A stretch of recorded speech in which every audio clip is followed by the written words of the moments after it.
Let's begin with this Nigeria. It's captioning its lead story as organ trafficking mess. Ekweremadu wife face criminal charges to remain in UK custody for 14 days, accused of planning to replace ailing daughter's kidney with that of a 15-year-old. Denied trafficking anyone. He denies trafficking anyone for organ transplant. That's this Nigeria, and the organ harvesting speculation is also being played here by Daily Trust. The next paper for us to look at: Ekweremadu and wife risk life imprisonment in the UK. Right, that's also the same slant for First News, a third paper at this time now. Organ harvesting, how we arrested wife. London Metropolitan Police and prosecutors are saying there. Still the same big story for Nigerian Tribune, how Ekweremadu wife landed in UK court. Case involves a 15-year-old boy brought into the UK from Lagos. I should say Ekweremadu and wife both deny human trafficking exploitation allegations. They've also been denied bail, and the case resumes on July the 7th. The document in circulation shows Ekweremadu informed UK High Commission about daughter's kidney donor. There's also an interesting picture there of a lawyer who appears in the Supreme Court on Thursday in Oloku Priest regalia. That also trended yesterday and should make for some interesting sound bites later on the program if we have time for that today. Let's head to the nation now.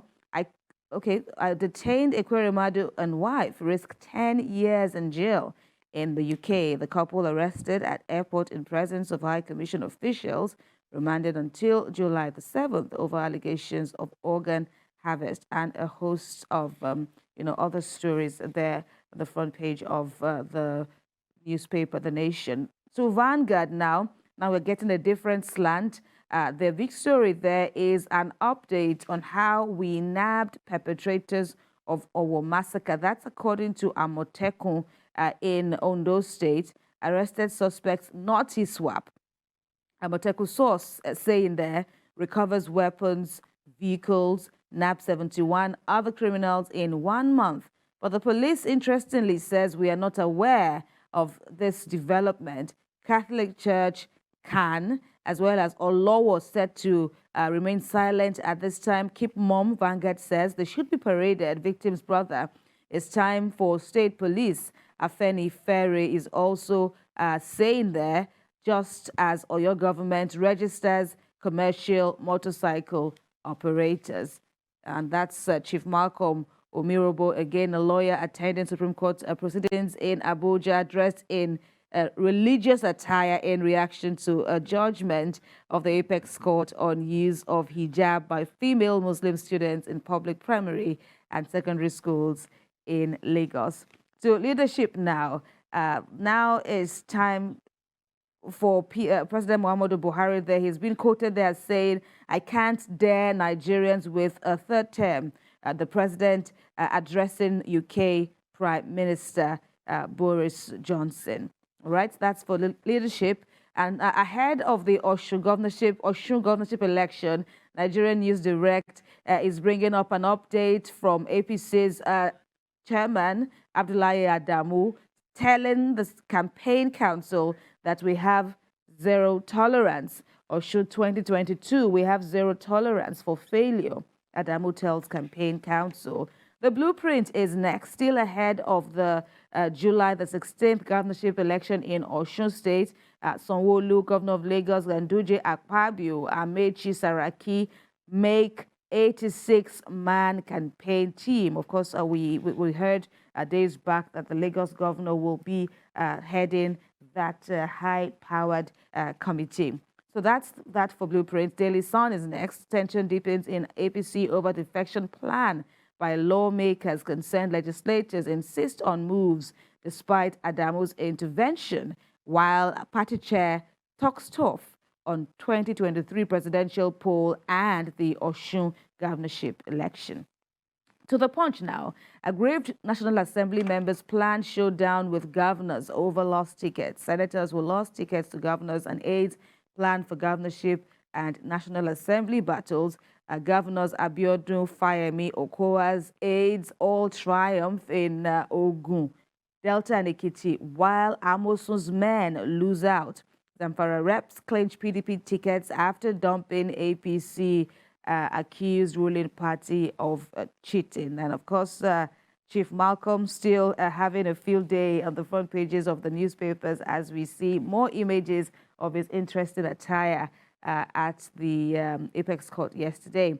Finally, at this time now, it is The Guardian. FG's auto gas plan stalls amid costly diesel and poor planning. Failure frustrates conversion scheme from diesel to CNG petrol engines. FG explains progress despite low enrollment. We cannot afford 5 million naira truck conversion rate. NATO says Ipman still on the field scarcity situation. Without petrol subsidy, Nigerians would have been paying 900 naira per liter. That's for The Guardian. Let's check out national economy next. Private depots, the costs of higher fuel price.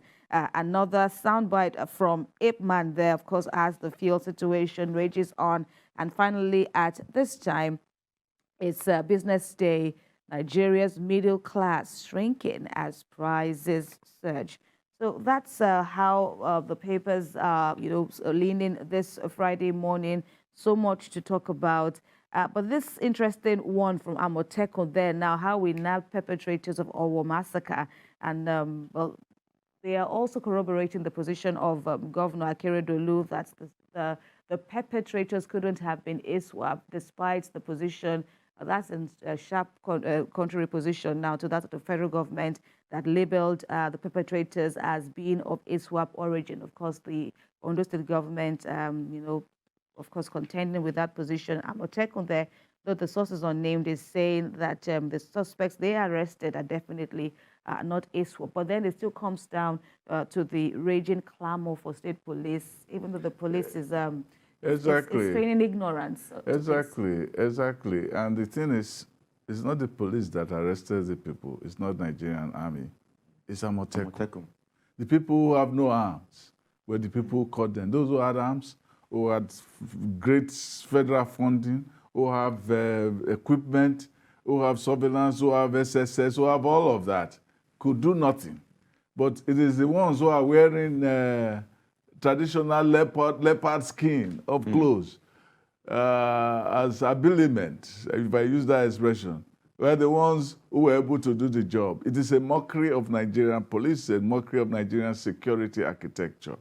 And it is an affirmation of the value of local security system, which we now call Amotekun. So it's another triumph for Amotekun, and it shows that we need local police. And the people who know the area are the locals, not people who come, who you bring from far away. And they have to be locally trained, locally engineered to work for the environment. That's exactly what happened. I was just going to add that I think the federal government needs to do more in supporting the state government. Yeah. I mean, the federal government or the center have not been able to solve some of these issues. If state governors at regional levels are beginning to say, look, we can actually assist, we can help, I feel the body language from the federal government is not helping at all. We know the kind of forests we have in this part of the world, not just in Ondo State, across the board, So I feel that the federal government would need to do more. Give these people a chance. Give them a level playing ground.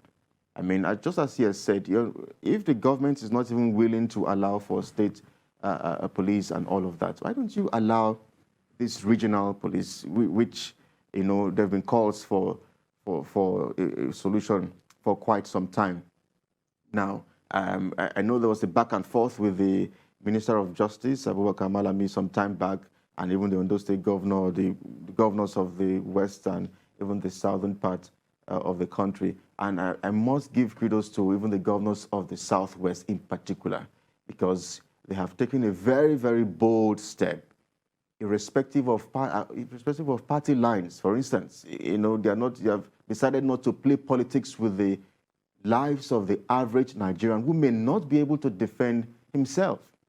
For their elites, they can't defend themselves. They are surrounded by security agents, the police, the DSS. But how about the average Nigerian who is a farmer who needs to go to the forest of Ondo to farm to meet his daily needs and all of that? And you talk about we don't even know how many Amotekun people we have, and they need to have more people. They need to have more equipment and so on and so on. Definitely. There is also what we are seeing is the unitarist hubris of the federal government, where they believe that because we are the center, we have to acquire the powers.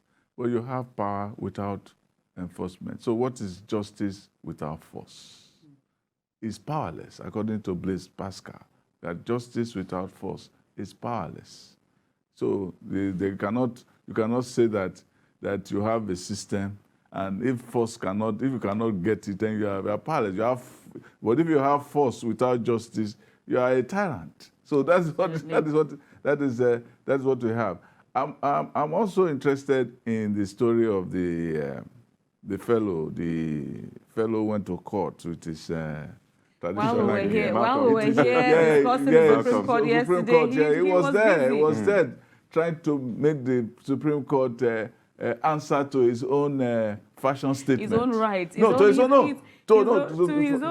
Not just to his own right. The Supreme Court must answer to his own fashion statement, because he said you can because of the hijab last week. There that anybody can wear hijab. They say, well, if the person who has the right to take hijab to school or to any public institution is right to do so, I'm right to use my own traditional. It was a way of trying to make mockery of the whole idea. Absolutely. And the judgment as well. It was a very interesting way, and nobody can really question him. He says even his children will wear. Not free. His children will wear those clothes. Members of his family. And it's also interesting that days ago he had contended somewhat with the Supreme Court judgment. He's a vocal lawyer, very vocal, because he has spoken out on so many topical issues. So he gave a loud no to the judgment, reminding everyone that Nigeria is a secular nation, that while indeed we all have rights to, express different freedoms of religion, to, worship God in the way anyone deems fit, but then Nigeria is still a secular nation. It's also interesting that on this Ekweremadu issue, that he wrote a letter to the embassy, saying that somebody has already agreed. Yes. All right. Yes. Okay. We will just take a breather. We'll just take a breather now on the program. But if time permits, we'll still, explore all of these, interesting areas that we have seen, interesting stories and reports we've seen in the papers this morning. You're watching TVC Breakfast.